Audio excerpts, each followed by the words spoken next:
Hi folks, this is all the fruit, and today I have the wild cherry, Prunus avium. The Latin name is just the same as for the domestic cherry. Now when I say wild cherry, you might say, well, this tree doesn't really look like a wild cherry. It looks like any random domestic cherry tree in an orchard. Well, you wouldn't be that wrong. Most of my orchards are situated in that valley here. And those terraces, a couple decades ago they were all used for orchards. Well, then they were overgrown with brambles and other shrubs like the neighbors' plots over there. And when they were cleared, the workers left stuff like those old fruit trees, like the old plum tree, the old walnut tree. They also left a couple oaks, and they also left this then really young cherry tree because, well, it was a cherry tree and they were supposed to left the fruit trees. And later it turned out that this is actually not some cherry cultivar but some wild cherry tree. Well, the wild cherry trees here in the area, they usually grow in the forest, and they are usually really tall.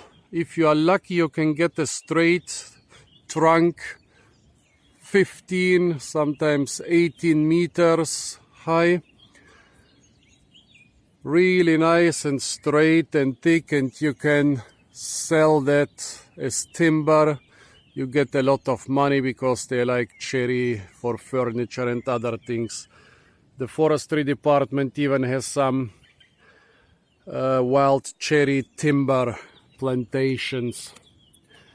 Well, this one, it will never develop a straight trunk 15 or 18 or 20 meters high because it grows here on this meadow in the open, so it will stay stocky.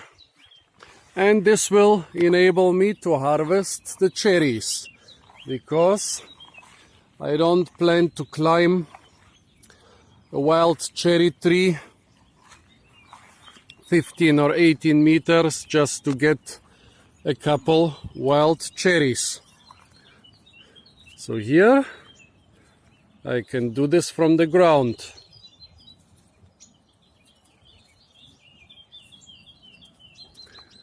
Cherries, okay, a lot of them are filled with worms, as I can see. Okay, I hope those are, nope, another one.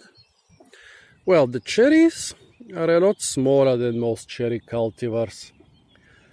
Dark red, basically black when they turn ripe. Now let's try the taste.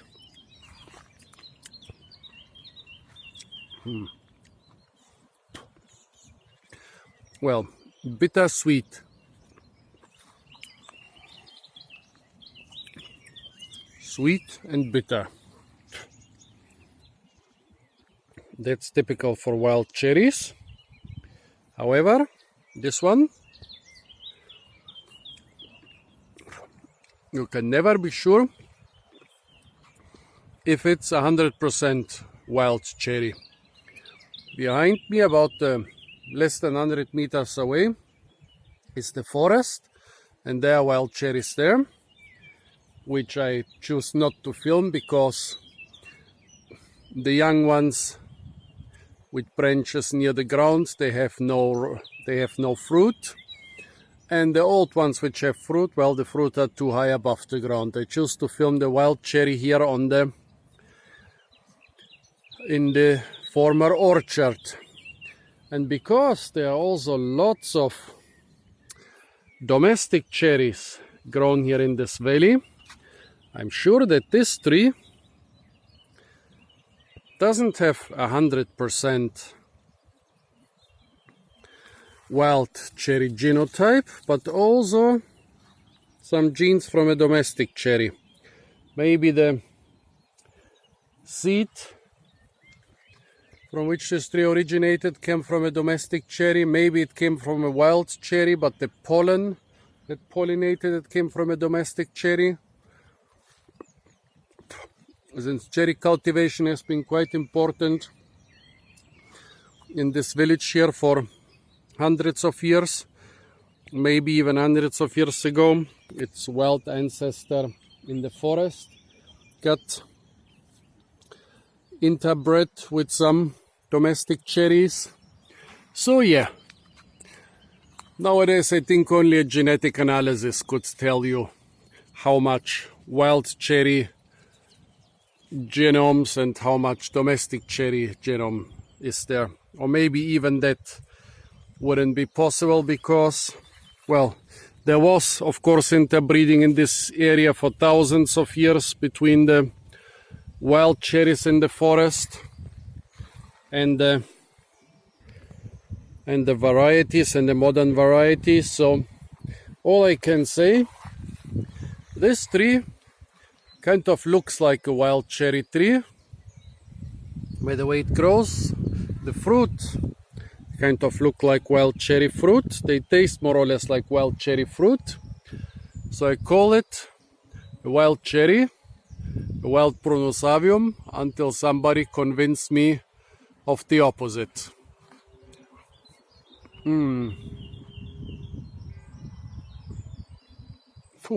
fruit are quite tasty anyways. Okay folks, this was my wild, or maybe not so wild, cherry tree. Stay tuned for a lot more fruit videos from the farms and orchards of Germany. And don't forget to like, share, comment and subscribe.